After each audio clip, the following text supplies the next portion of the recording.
Good afternoon, everyone.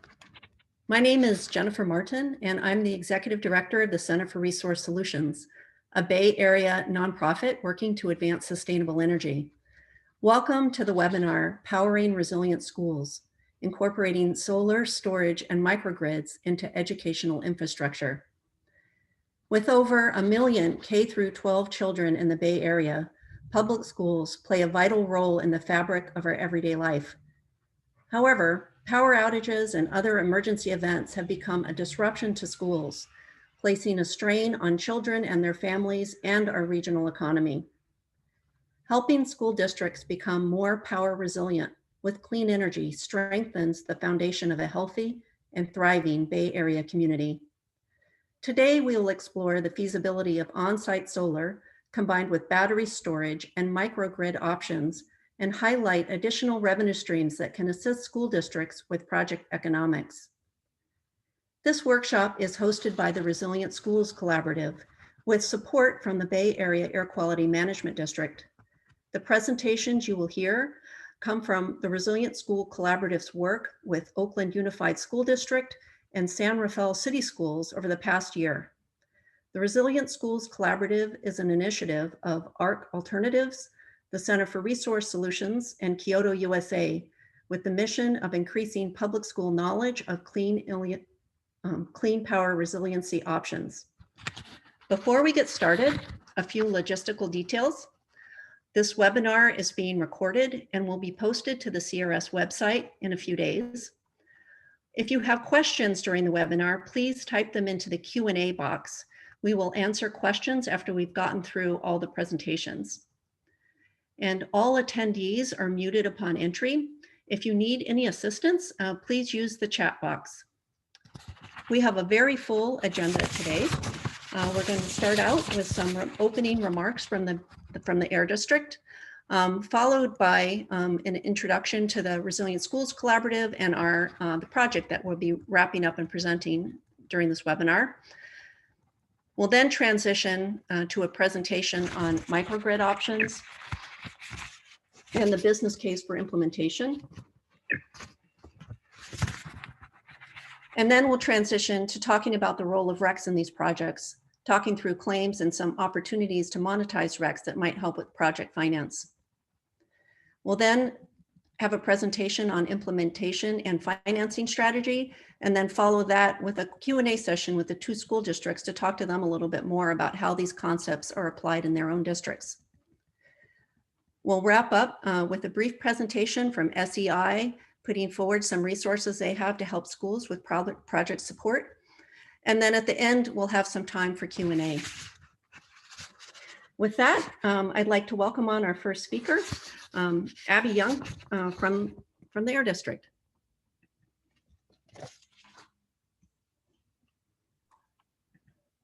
Abby? Yes, thank you very much, Jennifer. It's great to be here with everyone today. I've been very excited about this webinar. Yes, the Bay Area Air District is a sponsor of this project, and I have just 2 slides I wanted to share with folks. So I'm going to try to share my screen, and we'll see how that goes. Okay, and I think you folks should be able to see my my slides. Let's go here. So and just jump in if you're not seeing the slides. They're really just to give you something to look at while I'm talking. So why would an air district be interested in this kind of a project, creating clean power supply at schools? We're actually very interested in this for a number of reasons. And I think first it would be helpful for me just to say a few words about what an air district is. And so in California, the way that air quality is managed is sort of split between the state agency, the state Air Resources Control Board, and about 35 different local air districts across the state. In the Bay Area, we're one of the largest air districts, and our region encompasses the 9 counties of the Bay Area, about half of Napa, most of Sonoma, and then all the other Bay Area counties.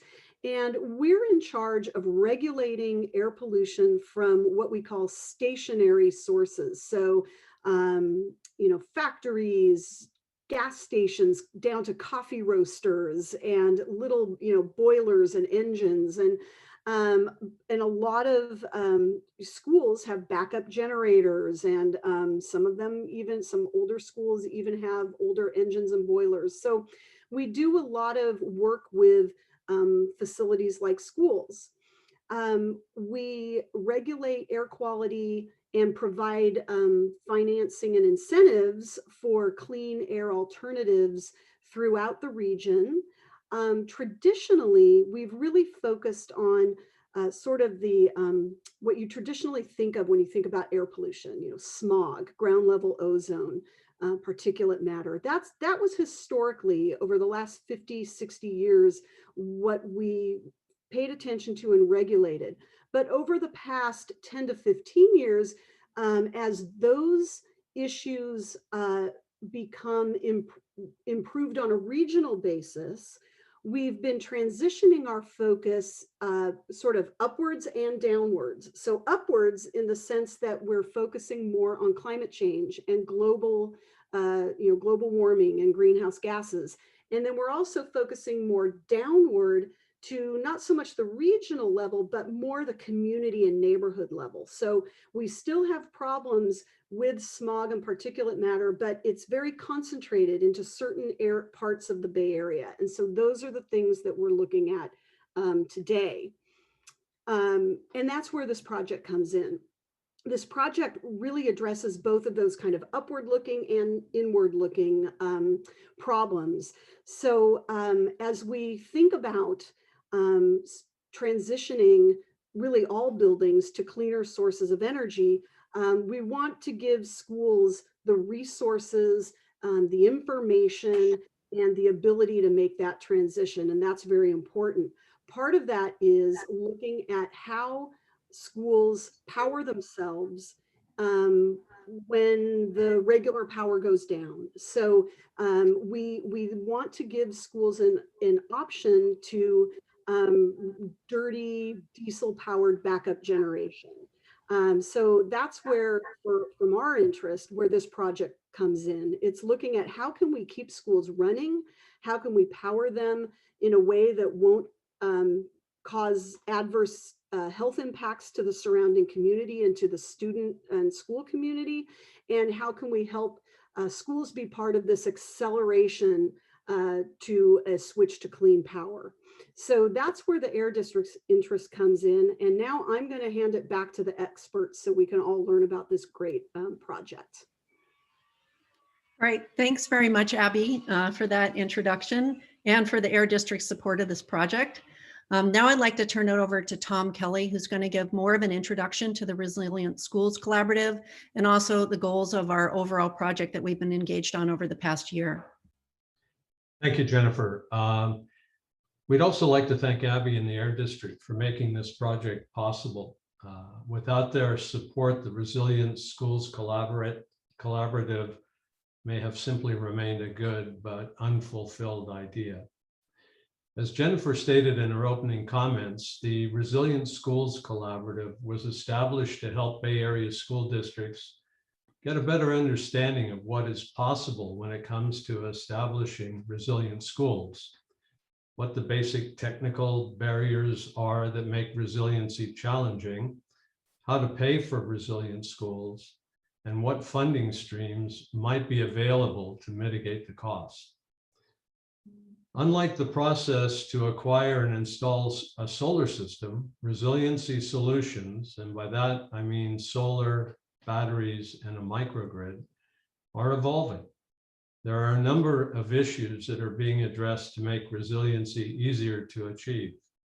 Keep in mind that the idea of a, quote, resilient school, one that can continue to operate at some level during a power shutoff or other emergency, has only occurred since California has seen widespread forest fires, public safety power shutoffs, and more recently, when demand for electricity has exceeded supply, creating rolling blackouts around the state.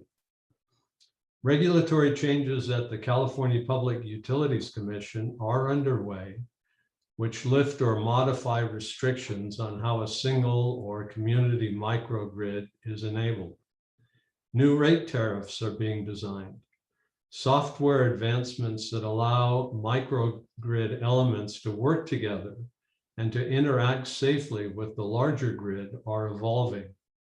New funding streams are being developed. Our plan for the Resilient Schools Collaborative is to be here for you as a resource.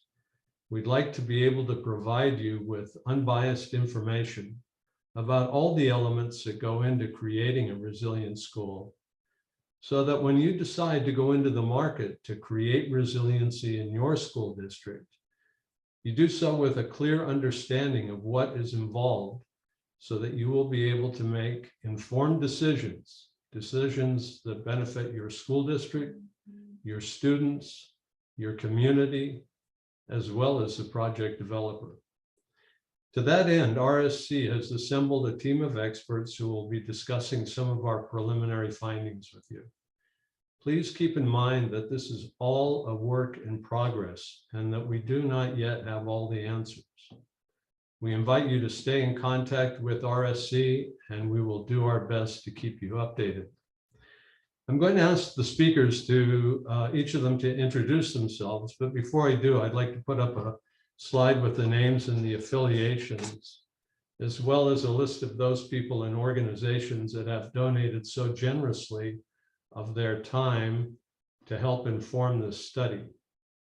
We wish to thank them for all their willingness to share their ideas and expertise and their interest in supporting our public schools. So I'm just going to put this up. You'll see the speakers and the under the acknowledgement section, an indication of the people that we've been in contact with who've been helping us through this study process. So now I'm turning the controls back over to Jennifer to introduce the next section on the technical assessments that we've been conducting. Thanks so much. Thank you, Tom. Our next speaker are going to be two folks, Russell Driver and Simon Oliveri from ALK Alternatives. So Russell, Tom, if I could ask you to stop sharing your screen, and Russell, you can bring up your presentation and take us through some of the analysis you've done on options and the business case for implementation. Absolutely. So let me just share my screen. There we go. Please let me know if there are any technical issues with seeing what I have up here. So good afternoon and thanks everybody. I'm Russell Driver with ALK Alternatives, and we performed much of the technical work associated with the initiative. Today, we're going to take you through just a real quick high-level definition of a microgrid and what is resiliency. Talk about sizing and system configurations, a look at costs and benefits, and then we'll finish up with some sort of considerations and conclusions that you might want to keep in mind when moving forward with the microgrid. Let me see, next slide. So I do have a lot to cover, and I'm going to try to get through it in 15 minutes. We have 20 allocated for this session, so we can do some questions specifically in the session if folks like, or we can hold them to the end as well. Okay, so simply put, a microgrid is really about the ability to remove a facility or campus from the utility grid, to island it, if you will. And it's important to recognize, for those of you out there that already have solar projects or solar and storage projects, that without the microgrid functionality during outages, your solar systems need to be de-energized for safety issues. And so, you know, I'm sure those who have systems are aware of this, but it's always one of the things we go through when we're doing feasibility work with our clients to make sure that that's understood. And so the other implication or thing to understand is, just because you can island your facility from the grid, doesn't mean that the assets that you have at your facility or campus are going to be sufficient to run it in a way that meets your operational needs. And that's sort of the whole technical rub and complex piece of putting one of these systems together. So what does a microgrid do? It allows primarily for once the islanding of your campus or facility is accomplished, to balance the site loads with the generation resources you have on that site. And so the kinds of systems we've been talking about, those that are really consisting of solar and battery storage, utilize batteries to sort of store energy and then move it around, really the excess solar energy around when there's insufficient solar generation to meet site demand. So that's about shoulder periods and at night and at other times. There are all kinds of microgrid solutions on a spectrum of complexity that can deal with managing and balancing the load side of the equation with your generating assets. Those tend to be more expensive and a little bit more complex. The ability of these systems to meet your needs are really limited by the capacity of your solar resources and the amount of battery storage that can be put in place. And this is related to both sort of the instantaneous size of the battery system measured in kW, as well as the amount or capacity of storage measured in kilowatt hours as well. So both of those are important considerations. So what did we do in our work with San Rafael City Schools and Oakland Unified? We put together a load prioritization model for their consideration to really think about what loads are critical to keep powered in the event of an outage. We did an analysis of all the site loads in order to sort of determine the correct solar sizing and battery sizing for particular outage scenarios. And then probably most importantly, we created a scenario analysis tool to really try to triangulate in on the most effective pairing of battery and solar size for the particular operational need and the length of the outage that needs to be planned for. So in a specific way, our methodology included building up an hourly model of facility load for an entire year. And this was all based on data pre-COVID, so that we get a sense of what full operations of a facility look like.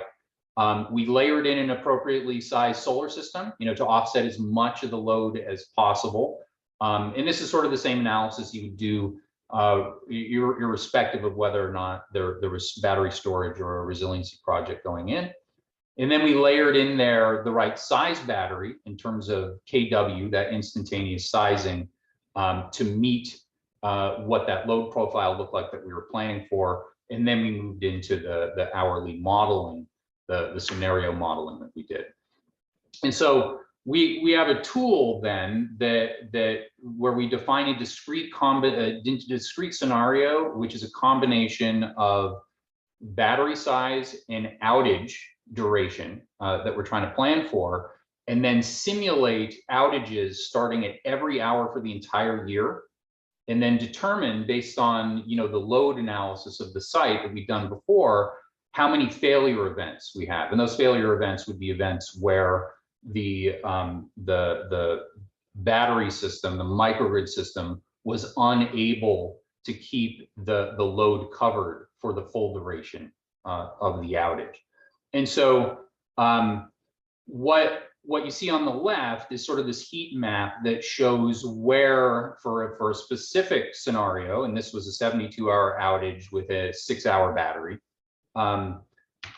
Somehow my slides are on automatic advance, and I apologize for that. So I have to keep going backwards.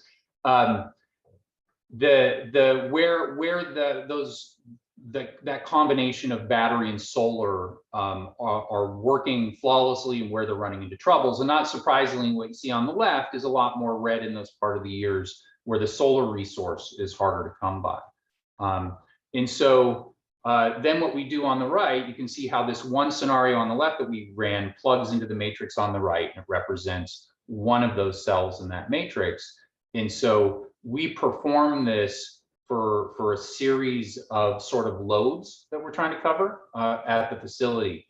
And so what you see is a lot of different colors on the right, going from, putting in a 1 hour battery will not cover a 72-hour outage duration ever, to, the other side where if you've got an 8 or a 12-hour battery and you're looking at, a outage duration of 4 or 8 hours or whatever it is, that you're really not having any failure events as you go through it. So there's some interesting implications of having done this analysis. And we did it across these 3 sample sites, example sites at the school districts that we're partnered with.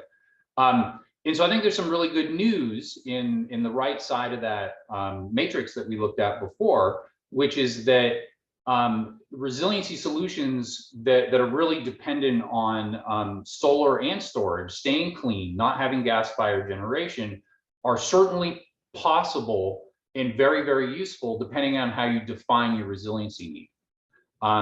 So the opportunity, now that we've done this level of work, is to engage in more detail with the school districts we're working with to really dial in the sort of load shapes that we're planning for in the outage durations. In other words, the scenarios of outages that are important. And so, for example, if in those prior scenarios we weren't looking to meet, a larger portion of the load, certainly we could meet the backup requirements for a longer period of time. So there's a real opportunity to narrow what we're analyzing, perhaps to instructional hours or perhaps to a subset of loads on the facility. There's also an opportunity for what we call load management or some curtailment on the site to again be smarter about managing what you're backing up instead of just buying ever larger battery systems. And so that's an effective strategy as well, based on our scenario modeling. And we can sort of combine these kinds of strategies in terms of either looking at managing the load or looking at smaller load centers on the site to meet those operational needs of the district. So I guess the takeaway here is that there's some technical and sort of stakeholder work that needs to be done to really figure out to match the technical solution with what's going on at the site and what needs to happen in an outage. We also performed some high-level financial analysis based on 2 sort of views of this. The first, and this was taking one of the sites that we analyzed, looking at a couple different options here. The first row being just a solar plus storage site, no backup capability. This is your bread and butter kind of solar and storage project that folks have been doing for a few years now. And we looked at the capital costs, what SGIP incentives were looking like today for that, ran some modeling to determine 25 years worth of solar savings, like is usually done in a feasibility study, layered in demand savings from the battery solution, being there to chase demand reduction when it wasn't supplying backup power, put some renewable energy credit revenue into the mix, assuming about $10 a rec. And again, we can talk about that a little bit more later. There's another presentation specific to rec revenue, and coming out with a net savings position, recognizing that those savings don't have financing bundled in, financing costs, nor do they have some of the operations and maintenance ongoing operating costs that would be associated with operating a microgrid over a period of time. But what it does show is even as you start layering on additional adders for microgrid costs, there are savings in these projects when they're combined with solar projects. And you can also see on this slide that a great deal of the savings come from solar, and the rec revenues associated with the solar project as well. So the other thing we did is looking at the same site, same kind of scenario, pull the solar out of it. And we did this because we know that many districts that are interested in resiliency already have solar projects, and they already have solar systems installed where those savings are taken, if you will, to pay for the solar systems and maybe for other purposes as well. And so the takeaway from this slide is just putting a battery project in, and particularly if it's designed to give you that resiliency capability, doesn't really break even on a pure cash flow basis. So that wasn't a surprising impact to see, but it has implications. And so what are some of those implications of the business case? So, you know, again, the solar project is carrying most of the savings. We see about 70% bill savings, but it can be lower depending on the tariff and other things. There's some additional revenue sources that others are going to dive into in more detail. And then the third bullet, again, is probably the important one, is that turning a solar plus storage system into a resiliency project, we're probably talking about a 15 to 25% adder to the standard capital cost of those systems, but it can be much more as well, particularly if you're interested or you need to do more sophisticated load management or on that side, because it involves controls, and it could also involve a fair amount of sort of civil work to rewire different end uses and systems on the campus so that they can be controlled. And then it's also super important to consider the value of resiliency. While that kind of value isn't necessarily cash in hand that would go into a typical kind of pro forma analysis, it's clearly very important. It's why you'd be engaging in this project. There's clearly value there. And it's a consideration, I think, an important consideration in all the districts we're working with, that even if it doesn't drive cash, that it's a value to the community, it's a value to the district, and should be considered. And so the big implication is the pathway is a little clearer if you can combine your resiliency project with a solar project in much the same way that, you know, a comprehensive energy efficiency program gives you the opportunity to go deeper with your energy work, as some of the measures or some of the elements of your energy program can pay for other elements. And it's the same here with a resiliency project. So in conclusion, these microgrid projects can be very, very complex, but they don't always have to be. We've been involved in 4 now microgrid projects. Unfortunately, they're all involving gas-fired generating assets within those microgrids, but it's in large part because of the need to simplify outcomes. And so what we're working on, I think, collectively is a model where that's no longer required or even desired, and we can do more of that work. Goal setting is really important. Again, the fear that we as sort of independent consultants have is that we work with a school district, a resiliency project goes in the ground, and there's a resiliency event a year or 2 later, and it doesn't cover the need. And so it's really important to be precise about what you're planning for, what kind of outages, and what kind of technology will cover it, and what the probability of success is, because a lot of these solutions aren't guaranteed 100% of the time to do exactly what you need in 100% of the cases.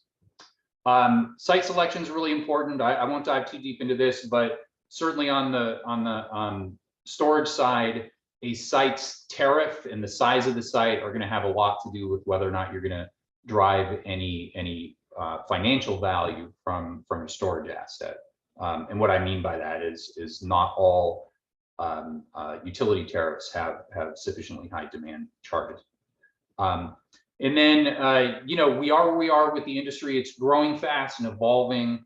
As I mentioned before, a lot of the projects we're seeing now do involve gas-fired generation as a component of some form, but the landscape's changing fast, and we really believe that isn't going to be the case going forward.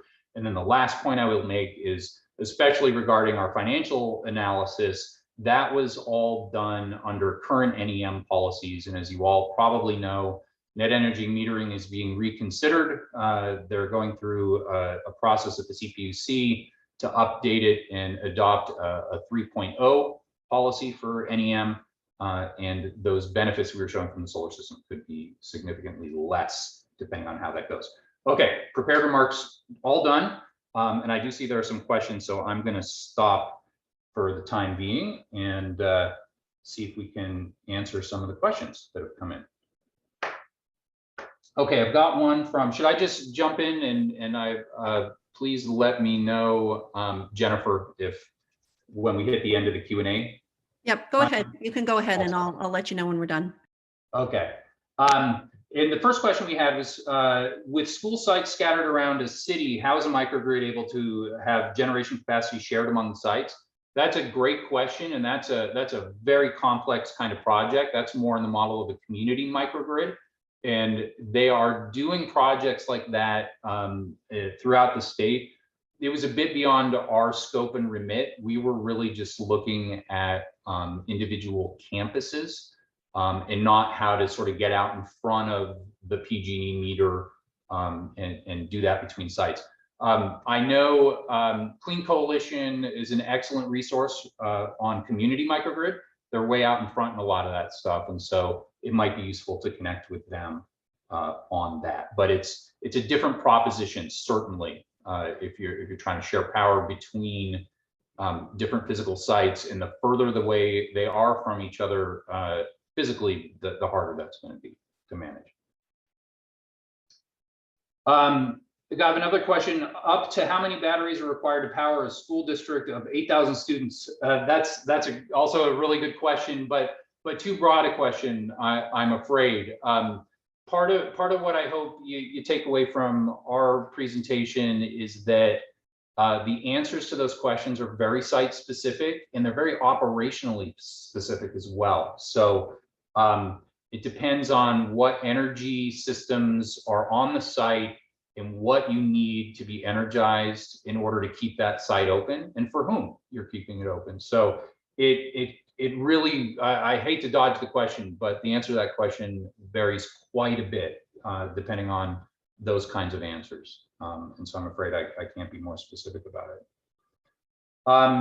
Next question, what year represents break even in these scenarios? And so I'm just going to go back to that slide. So it's up here, and I'm going to defer to Simon, who built the cash flow model on it. I don't know if you recall off the top of your head, Simon, or you can pull that up, but throw me a life preserver on that question. Yeah, the break even for these projects is around 15 years, and for kind of a simple microgrid. For a standard solar plus storage projects are generally breaking even between 10 and 12 years in PG&E territory, and then you extend that out a little bit more when you add the cost of the microgrid. Perfect. Thank you, Simon. Yeah. Next, yeah, maybe just one more question, and then we'll try to fit in the rest at the end. Okay, we'll do this as the last question. Do you need a full microgrid system to have a solar plus battery system give resiliency? And again, the definitions get a little squirrely.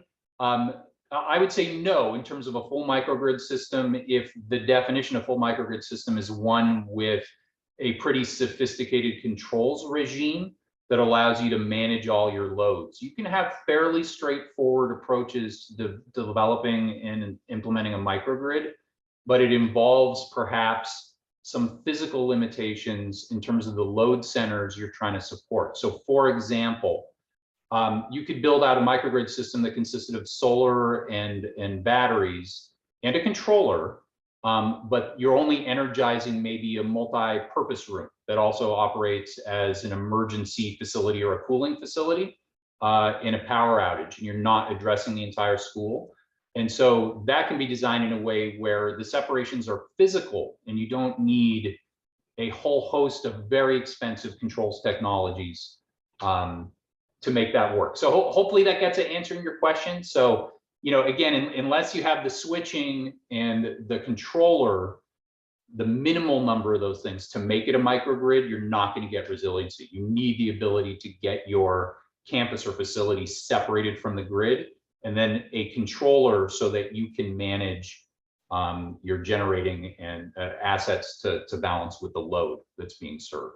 But there are lots of different flavors of that, and you don't have to go to the most complex one to get something that's going to work for you.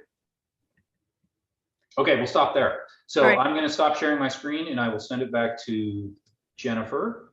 right. And thank you all very much.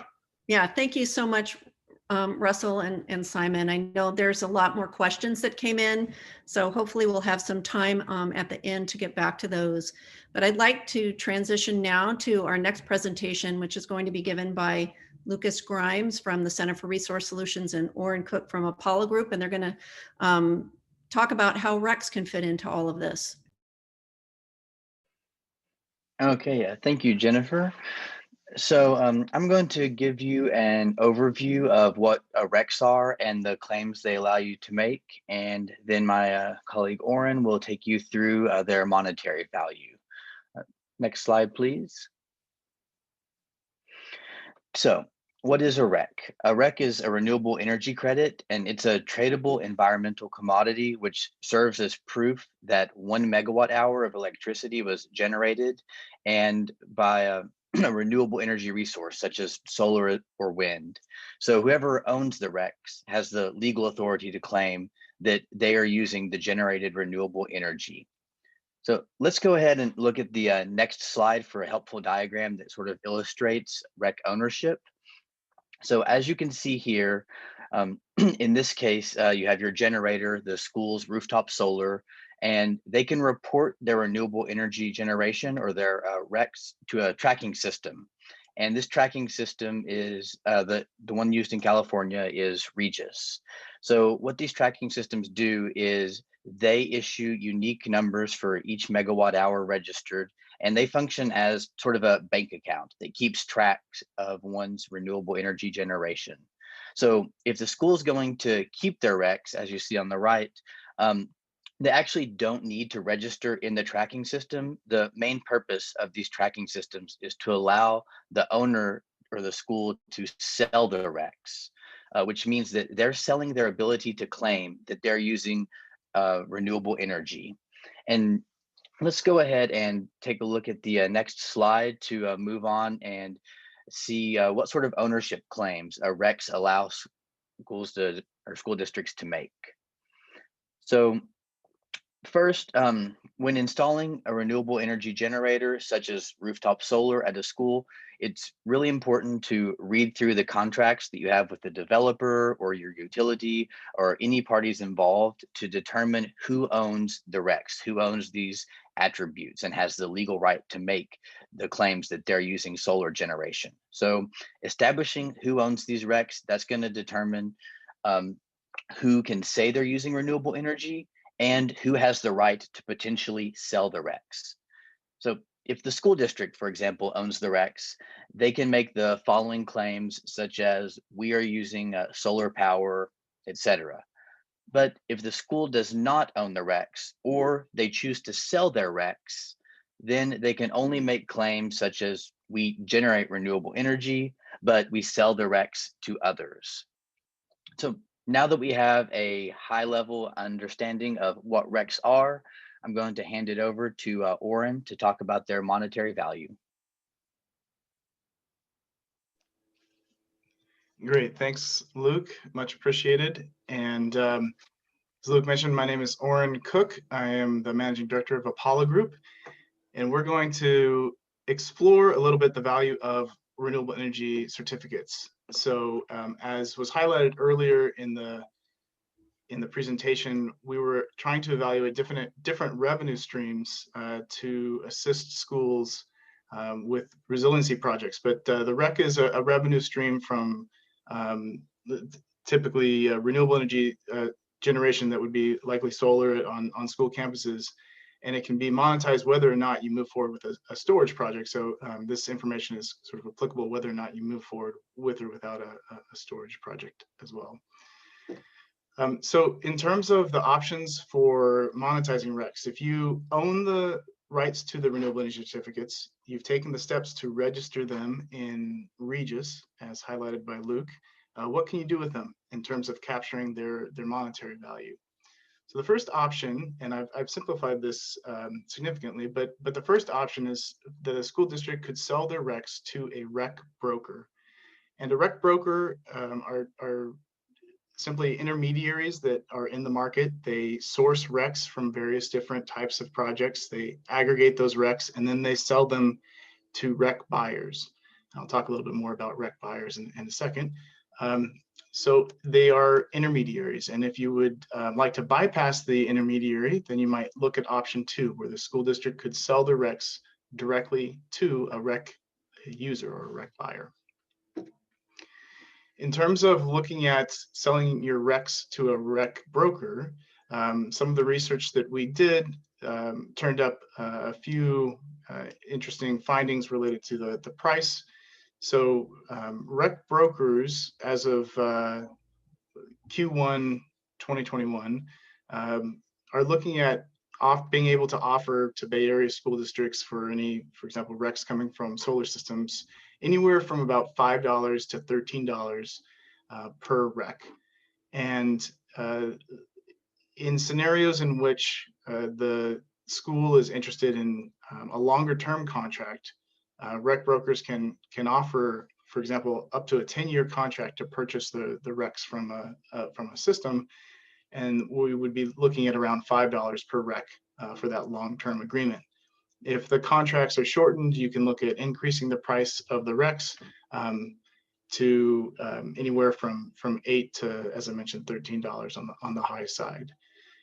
This is a dynamic market, so these prices are subject to change. And I think if you own your RECs and have them registered, the nice thing about thinking about selling to a REC broker is that our understanding is that they're quite willing to engage with schools, provide assistance, and to provide contracts immediately. So there doesn't seem to be any hesitation from them in engaging with schools who have RECs available. The other option that we explored was whether or not the school district could in some ways bypass the intermediaries and sell RECs directly to end users. And these end users could be corporate renewable energy buyers. They could be the sort of Googles and Apples of the world who are increasingly making renewable energy commitments. Could be community choice aggregation programs like MCE or East Bay Community Energy and others in the Bay Area, as well as other REC users. There's a program in California called the Low Carbon Fuel Standard, and for some eligible entities like electric vehicle manufacturers and charging station owners, they can sometimes monetize these RECs for that program. So here we think that there's a potential to increase above the $13 per REC value. It would likely require some assistance to be able to identify such buyers, and that could add a little bit of time in terms of the from when you're able to register to when you're able to actually sell your RECs. So it's a little bit more challenging to move in that direction. And then what does that look like in terms of if you have, in terms of production and, based on our data, we looked at taking an assumption of a 1 megawatt system that was producing around 1,333 megawatt hours per year. And we look at option 1, where brokers are able to offer, for example, $8 to $13 for a 1 megawatt system. That equates to about $10,700 to $17,300 per year. And the brokers in this case, just to kind of give you a heads up, we're happy to supply some information about those names, but folks like 3 Degrees and SREC Trade are the classify as brokers, and there are many others in the market as well. And then option 2, if you're selling directly to REC users, the CCAs, corporate renewable energy buyers, you're looking at somewhere, if you can get above $13, somewhere above $17,300 per year. And again, it may take a little bit more time to be able to execute on those contracts. So just to sum up very quickly, RECs are commodities that are generated with each megawatt hour of solar that are generated from your system. School districts aren't necessarily capturing that value right now. They may be able to make claims around renewable energy right now, but if you were looking to instead monetize those RECs and lose that claim around using renewable energy, you would be able to do so. And there are a few different pathways to pursue in terms of monetizing those RECs with expected values anywhere between $5 to $13, depending on the length of the contract and what type of buyer you pursue. So with that, I'll turn it back over to Jennifer and continue on the presentation.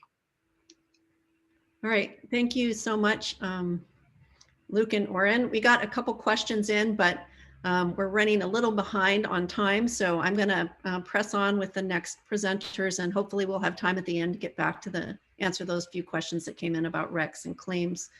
So now I'd like to introduce Laura Franke, and then have also Tom Kelly join again.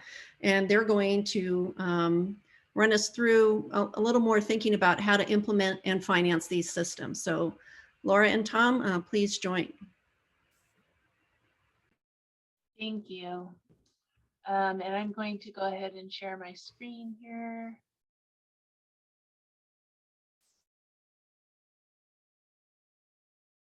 All right. Good afternoon. My name is Laura Franke, and just by way of background, I have 30+ years as an investment banker and municipal advisor in California, and I specifically worked on environmental finance programs. So this is kind of right up my alley. So we know that from the prior speakers, there's a variety of components that might be combined, and that implementing resiliency is a very bespoke proposition, as each district is going to have a slightly different set of goals and circumstances. So in this segment, what we want to do is talk to you about the implementation and funding strategy that can help you get this all put together. So, let's see. So our suggested strategic approach. So we know that these projects are complex and may require multiple layers of analysis to consider and develop the project that is best suited for your district's circumstances. We strongly encourage the use of an independent consultant who can serve as the district's representative. So this would be a consultant that is independent of any of the vendors that you are currently using or might be using in the future as a part of this project. Having somebody independent allows there to be important analytical support for the optimized solution, as well as creating a series of iterations with the different different components in order to determine the optimal size according to the district's goals. With that technical analysis, then the consultant also of the appropriate parties through RFP work, as well as in the review of the proposals. We encourage you to continue working with the consultant throughout the entire project and its implementation, because that individual is going to have the ability to then refresh scenarios in real time as additional technology might come on board or financial components of the transaction become known. In addition to the independent consultant, we encourage early engagement with your local stakeholders to identify any resources that might be available, specifically based on your geography, demographics, or other specific circumstances. Or for instance, if you have a parent-teacher group and several of your parents have affiliations with nonprofits or other foundations and corporations, some of those contacts can be useful. Once the scope of the project is known, it will be important to bring in a municipal advisor to assist with the execution of the financing, and then legal counsel to manage the contracting and financial documentation. So looking into now the financial considerations, inherently we all want to know how much is this going to cost, right? And I think this was alluded to earlier, but it's worth repeating that it really is going to vary so much from case to case that we can't generalize in this because of the complexity. So it will depend on everything from load replacement to your existing electrical infrastructure. So rather than throwing out a number, we thought it'd be useful to talk about what options for financing are available. So if the district is in the process of preparing for a GO bond election, perhaps you're preparing your capital improvement project list and getting your campaign talking points ready, having this resiliency plan with the development of the scope by a technical analyst will be very useful for preparing that GeoBond measure program, and also can feed into work that your campaign team will be doing. However, we recognize GeoBonds are not available to everybody. And so with that in mind, we've identified some other categories of funding, public debt offerings of something like certificates of participation, or if there's available funds committed through a grant or revenue, you might be able to issue some anticipation notes. Those are circumstances that would have to be very specific. Direct funding is something we're going to talk more about on the next page, as well as grants. We all like to, talk about grants as a resource, but the reality is they're hard to find and usually would be for a portion of a project as opposed to for a whole project. We also know that federal funding is coming on board, but right now there's nothing definite as to how it's going to be distributed. So it could be through the American Jobs Act that's already been passed, or potentially through a new infrastructure bill if and when that comes along. So as promised, for direct funding, we're going to take a little bit deeper dive into the sources that are available. Most of the funding that's going to occur directly will be structured as a loan or a lease. The California Energy Commission and the California Infrastructure Bank, iBank, both have ongoing loan programs, and the information is listed here. The utilities, PG&E, Pacific Gas and Electric, as well as some of the CCA programs, Community Choice Aggregation, also known as CCE, Clean Energy, or Community Clean Energy, sorry.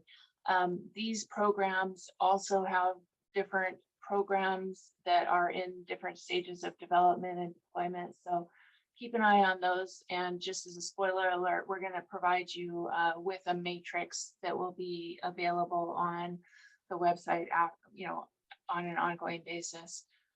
Most of the direct funding that I've personally worked on has been done with banks and leasing companies.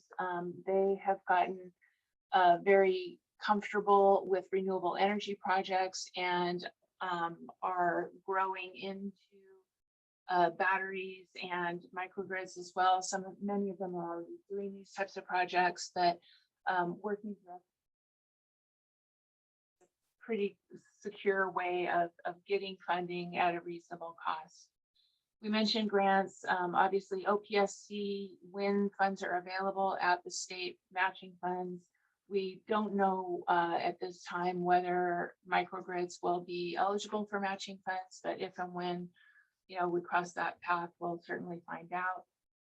There are some CEC grants for technical assistance, and then we mentioned before foundations, corporations, NGOs. I think the other takeaway here is that we've heard of structured financing products that are in the marketplace because of this, resiliency angle. Some of these are very, very new in structure, and so there's not really a lot known at this time about how these are going to be coming into the market or who the players are going to be. We've got a handful of cases now, but usually in a structured financing solution, we're talking about a circumstance where there might be multiple layers of outside parties involved that are private entities. And in most cases, in a structured financing solution, there's actually a third-party private owner of the equipment as opposed to the district owning the equipment. So it is a solution, but not one that is super easy to describe in a brief presentation of this nature. Finally, when you're talking about funding, you also have to think about how you're going to repay any funding that is, any money that's borrowed has to be paid back, right? So in the repayment sources, we thought it was important to identify that the project does have values that can provide support for debt repayment. And I think you saw this in the earlier slide where the reduced energy utility expense, that's that solar savings number that is such a big part of it. There may be rebates for eligible equipment. Right now, Pacific Gas and Electric does have a rebate for some of the microgrid equipment. There's the sale of the RECs, and in some cases, there may be an opportunity to sell grid services. The thing that's important to recognize, in addition to the offsetting values of these projects, is the fact that if you do direct funding, there will be likely a requirement that the district would put up collateral. Usually that becomes the equipment, but it can also be some other asset of the district's. And then finally, there's going to be a requirement to annually appropriate funds for repayment of the obligation from the general fund or another fund to the extent that that's agreed upon by the financier. So with that, I'm going to flip it over to Tom and let him sum up our section here. Thank you, Laura. So I just have a couple of comments I want to make. If you could put up the matrix. Yeah, thank you. So this is a portion of the matrix we're developing, and we'll post the full matrix on the website after the webinar. But a couple of things I wanted to point out to you. So we're right now, the American Jobs Act or the infrastructure bill are in the process of discussion in Washington. And in its early stages, there are significant amounts identified for school districts. How it'll actually come down, whether it'll all be grants or a combination of grants and bonds, is yet to be seen. But what I wanted to mention was that when we saw the federal government offer low or no interest bonds back in the 2009 during the Obama administration, there were a number of them. But the thing is that the school districts that were actually best prepared to be able to apply for those bonds were generally the ones who used them. So instead of waiting to see exactly what's going to shake out with that American Jobs Act, I would really encourage school districts that have been thinking about solar or batteries and their combination or a microgrid to really start thinking about preparing to assess their schools for that particular purpose. And that goes back to hiring a procurement consultant who can help you work through that. The second thing I wanted to mention is that there is potentially going to be an on-bill financing program available that might be providing a source of revenue over and above what we've seen in the past with on-bill financing. So again, this is another one of these mechanisms that are in the works because there is actually so much interest and need in this resiliency issue. And finally, we didn't really talk a lot about power purchase agreements, and they are generally the mechanism that's used most frequently by schools to install solar. But with the addition of things like increased value for renewable energy credits, this new field of grid services that provide electricity from your batteries, for example, or what they call resource adequacy or that kind of thing. There's a real value in that, and it hasn't actually been very well quantified.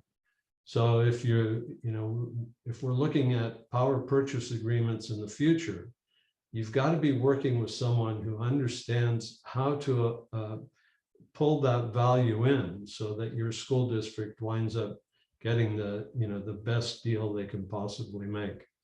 On that issue, we have seen one school district had an offer for a PPA that included the ability of local energy organization to be able to draw electricity from those batteries during the 4 p.m. to 9 p.m. During the day when electricity is so expensive. And so just wanted to suggest strongly that if you're thinking about doing this, now's the time to start planning for it. And as time goes on, we'll continue to update this funding matrix so that it becomes a real resource for you.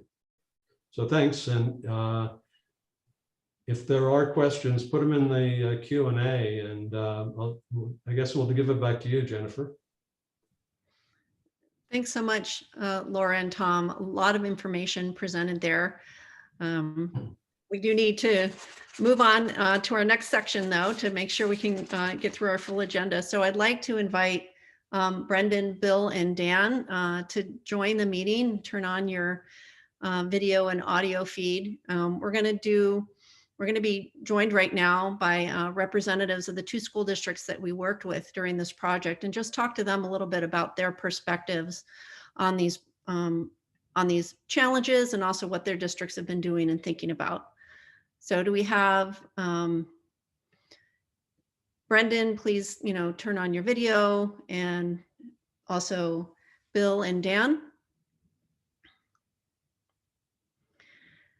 Let's get started. And okay, I see you there. So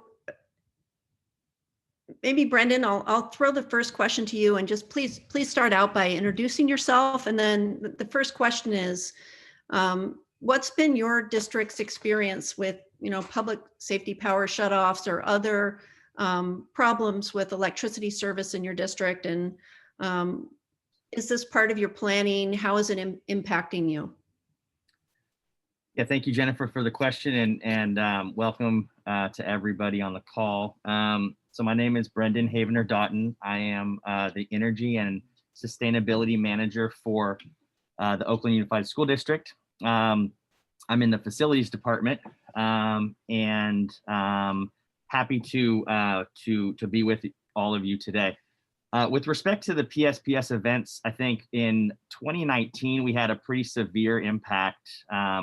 There were roughly 19 schools affected by multiple events over multiple days. Most of that occurred in kind of the hill areas of Oakland. And I don't have the numbers in front of me, but several, hundreds, if not thousands of students were affected. And so I think that was the first real experience with PSPS from the district in terms of kind of trying to respond and plan and react. Some of the things, aside from just all of the imaginable issues related to our students and families, and that's a significant part of the story. From an operations perspective, we had to ensure that sites were secure as, alarm and security systems were down. So we had custodian staff overtime, sleeping or not sleeping, but on site throughout the night for several days. That was unexpected. They weren't preparing for that. We also had increased break-ins and theft associated with, the fact that security systems were down. So just 2 examples. Less so in 2020. And my understanding is, that PG&E has done some work to improve the impact of PSPS. But really, my goal is to really address PSPS through proactive communication and planning and coordination with PG&E, and that the most that we can do in terms of value to our stakeholders is give them as much advance notification, when we're facing these types of power shutdowns. Thank you.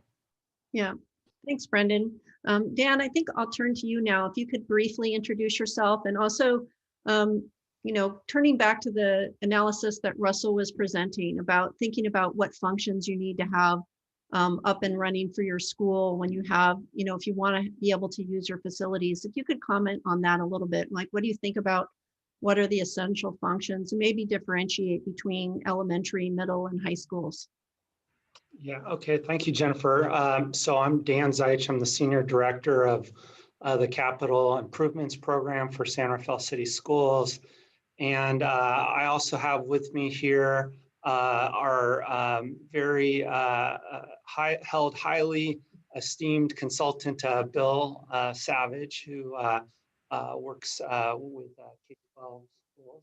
And Bill has helped us kind of walk through several of these scenarios, as well as many of the other people on the team here. And I did want to acknowledge all the support from many of the people on the webinar here, because I think as a school district official and as Russell was pointing out, to get to the sort of precision required to keep your facilities up and running, it requires a lot of very careful and detailed planning. And so, Tom Kelly and KyotoUSA and ARC Alternatives, and having a team, I think, supporting you as a school district official in this, navigate this world is very helpful. And to get to the question around, well, how do you figure out what do you keep on, and how does it differentiate between the different grade levels between elementary school, middle school, and high school? And that's been some of the problem-solving analysis we've been studying and trying to develop a feasibility report. And just looking in the chat and the Q&A, there's some questions related, and it's kind of it's all over the board a little bit. And the way I was starting to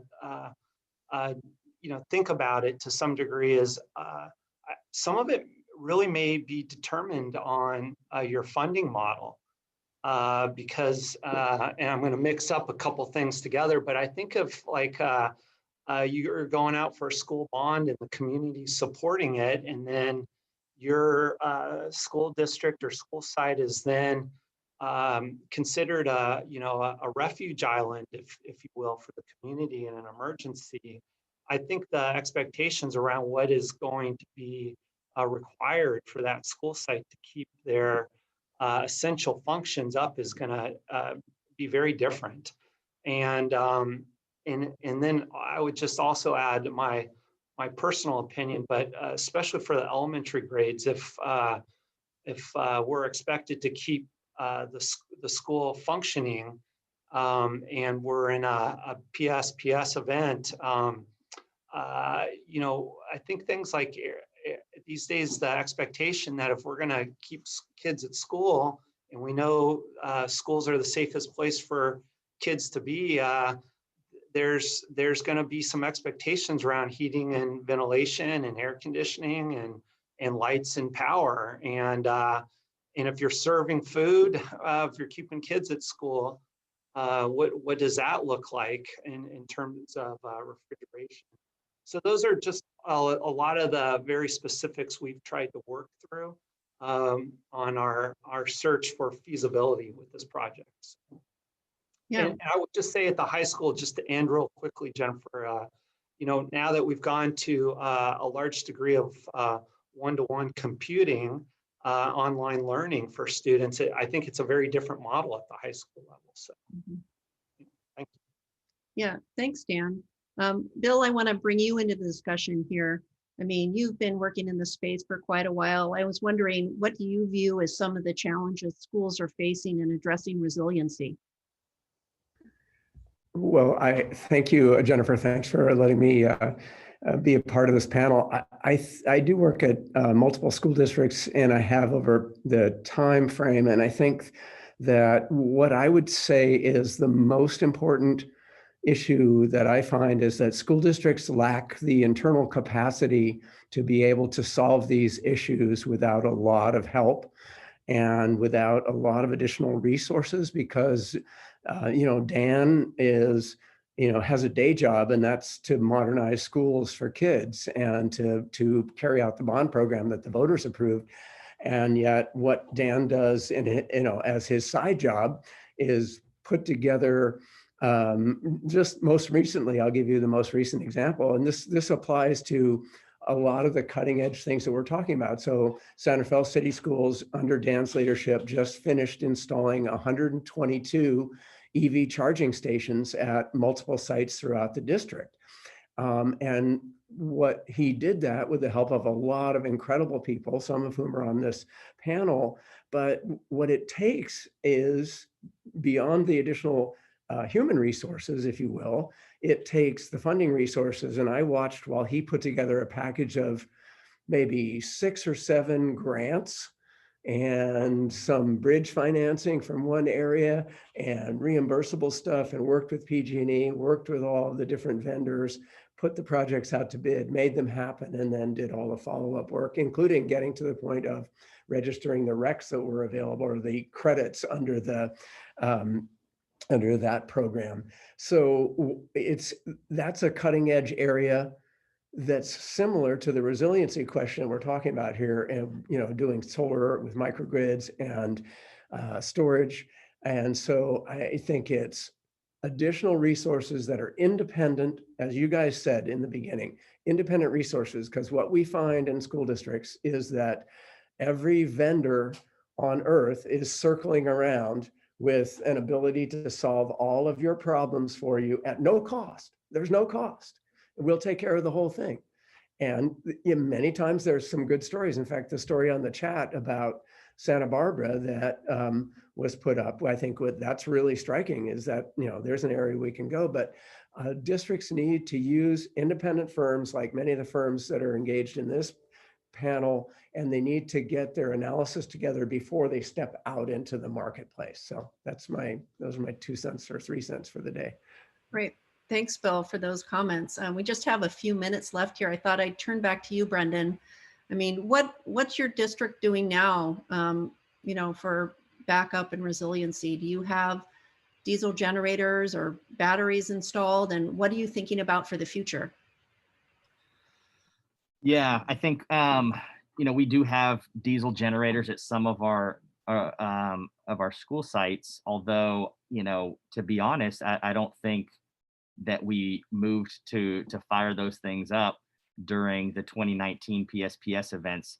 And frankly, I doubt that those systems have been well maintained in order to produce, the backup power that they were intended to provide in the first place. So I'm not too privy on those systems. I've had some conversations, but for the most part, that's not a big, that's not a priority area that we've focused on. So, I would allude back to my comments, refer back to my comments around preparation and coordination with PG&E. I think, in terms of technological solutions, and that now in the kind of post shelter in place world, we are way more adept at distance learning. We've done a lot to bridge the digital divide in Oakland for our students. There's some ability for us to pivot on short notice to distance learning when needed. I think that's a thin silver lining from the experience we all just went through the last year. And I would just kind of look. My main challenge is looking at the cost effectiveness of batteries, especially when no matter how much we're committed to carbon reduction, there is a real tension or challenge between all the needs and funding all the needs that we have. In Oakland, we have $2.3 billion worth of deferred maintenance. And so when we look at prices of batteries and the relative value they provide, we have to look at these other really pressing matters from an infrastructure perspective. And so that's my challenge in thinking about how do I bring forward a cost-effective battery project. The other thing I'll mention is we have a lot of solar already. Some of that we've been grandfathered in on an A6 rate that doesn't have a demand charge. That really undercuts some of the demand shaving that you can do with batteries, right? So So all that taken into account, I've actually, we've been lucky enough to win an SGIP incentive for a battery. And so we're going to be looking at what that looks like, from a resiliency perspective. But what it is showing is that it's really expensive, and it's really tough to make it all pencil. Thanks. Thanks, Brendan. That's really helpful remarks, especially within the context of the resources that Tom and Laura went through, and hopefully the financial situation for these projects is going to be improving over time. Dan, I wanted just to give you one last chance for some closing remarks. Like, where do you see your school district going on resiliency and solar and batteries going into the future? Okay, I'm going to swing for the fences with my last question here. I wanted to encourage school districts to step out there. I think what's been helpful for us in taking next steps is we were actually able to kind of, with our Prop 39 dollars, buy a couple of our solar shade structures outright. And that was a great learning experience for us, because versus a PPA or one of these other purchasing agreements, we were able to own our RECs directly and figure out how best to market that. And in addition to that, with the incredible grant we got with PG&E for our EV chargers that Bill was referencing earlier, we were able to look at how to combine EV charging and solar panels, and how to maybe make some of the financing work back towards the general fund, which as all school district officials know very well is always very challenging. And so in terms of next steps, we do get approached pretty regularly from vendors, and I would just echo as I was trying to outline earlier, having a good independent team around you and talking with your other colleagues in other school districts about what worked and what was maybe challenging, in order to be as precise as possible when going out there to take those next steps. And so we've been partnering very closely with Marin Clean Energy and talking about initiatives with them. And I see Andrea posted here from PG&E some of that work, and those are really tangible next steps for school district officials. Thanks, Jim. All right, thanks so much, Dan, Bill, and Brendan. I think your real world experiences are really helpful to reflect on when we're talking about these kinds of analyses. So thank you so much for joining us today. Now I'd like to pivot to our last organized presentation. So Jake, please join the video, and other folks turn your videos off. Jake's from SEI, and you have about 5 minutes here, so take it away. Thanks, Jennifer, and good afternoon, everyone. I'm Jake Pollock from SEI, and really excited to speak with you today about some of the ways we've been able to be part of this pilot. And part of what's so exciting for us in terms of supporting this work, as Brendan and Dan and Bill have just shared, is that this brings together some of SEI's core programs around building, what we think of as a climate-ready workforce. So whether that's directly in a K-12 school district, or more broadly across stakeholders in a community who actually need support with understanding this pretty rapidly changing regulatory landscape, and really need additional staff capacity, as they mentioned, whether it's at districts or in communities, to be responsive and implement these kinds of innovative programs, as they've done with the support of Climate Corps fellows.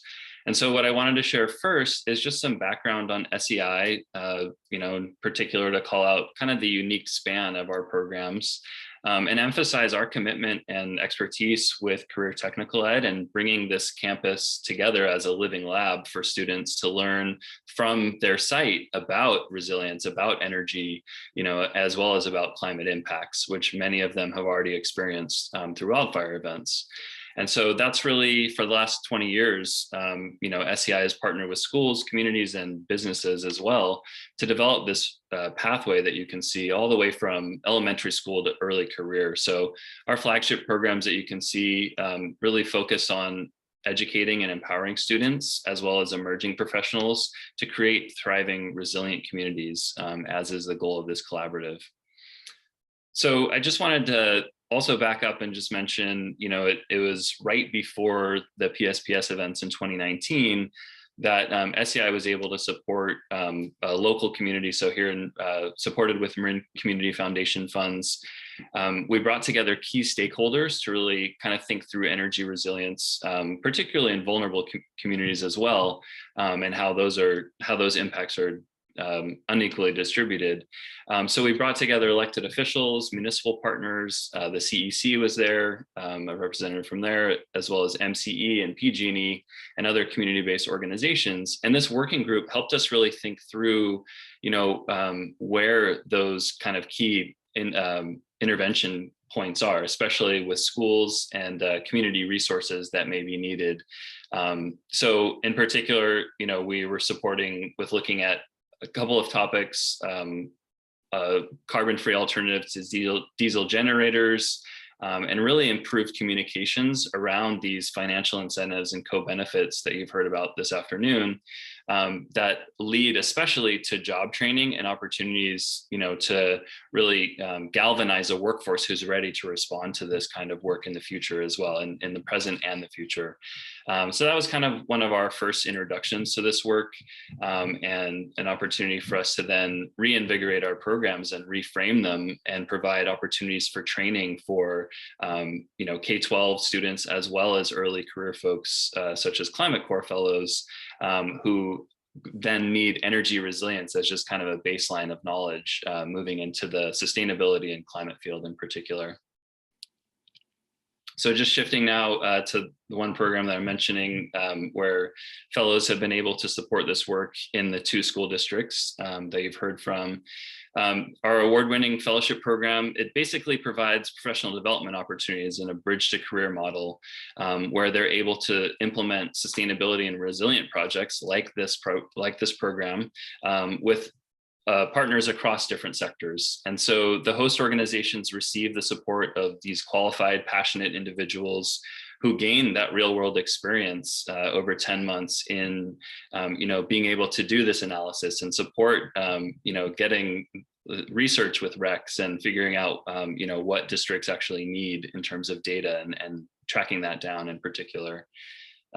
So since 2010, for more than 10 years now, we've worked with hundreds of partners in California, Oregon, Washington, and 600 fellows in different high impact projects. The most important number on the slide, however, is the bottom right-hand corner. I mentioned bridge to career. So 85% of the time, our fellows are either hired on site after they've completed their fellowship, or within a few months are hired in a similar trajectory or field. So that's really something that we're proud of and keep an eye to as we think about training this next generation of leaders. So finally, I just wanted to mention a lot of the conversation has been about finance. We do work directly with districts as well as other third-party funders and sources and resources to cover the cost of Climate Corps fellows.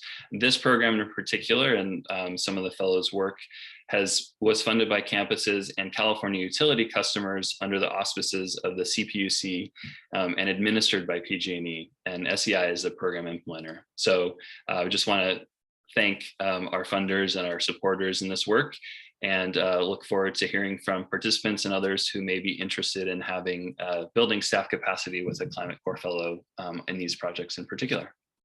Thank you.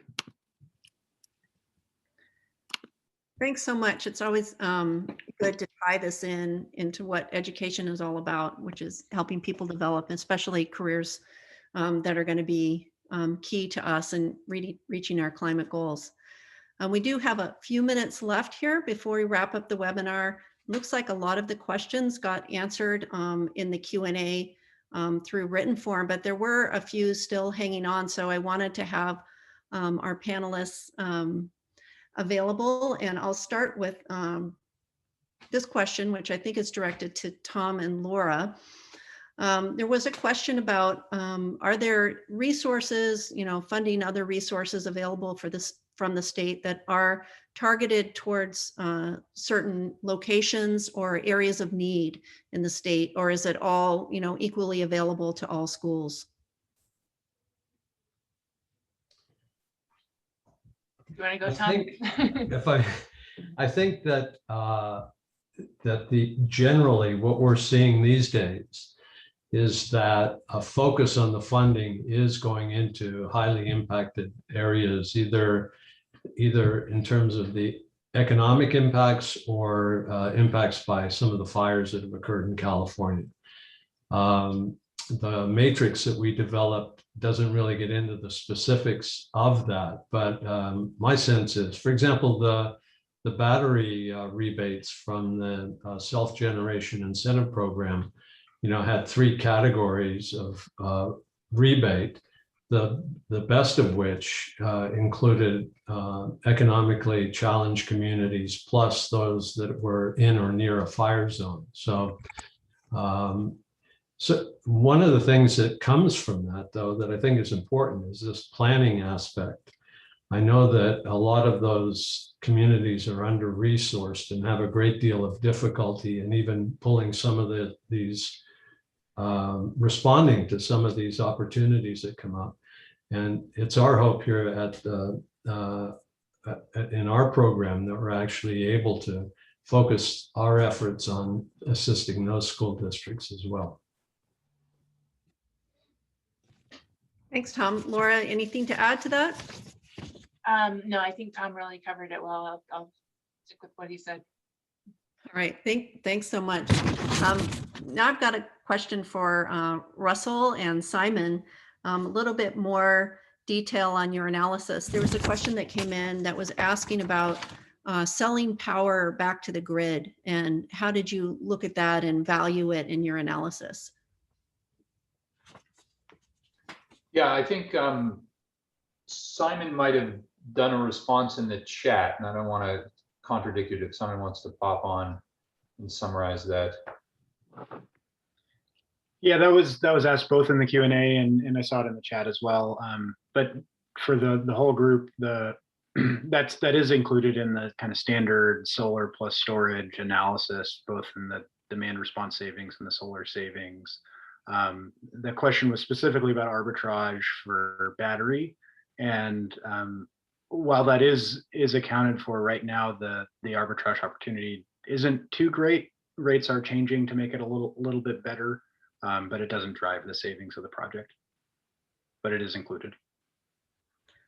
Great, thank you. I think we've gotten to all the questions that were typed into the Q&A. So at this point, I just want to thank all of our speakers again. This was a lot of information in a short period of time. So thank you for being so concise in your remarks.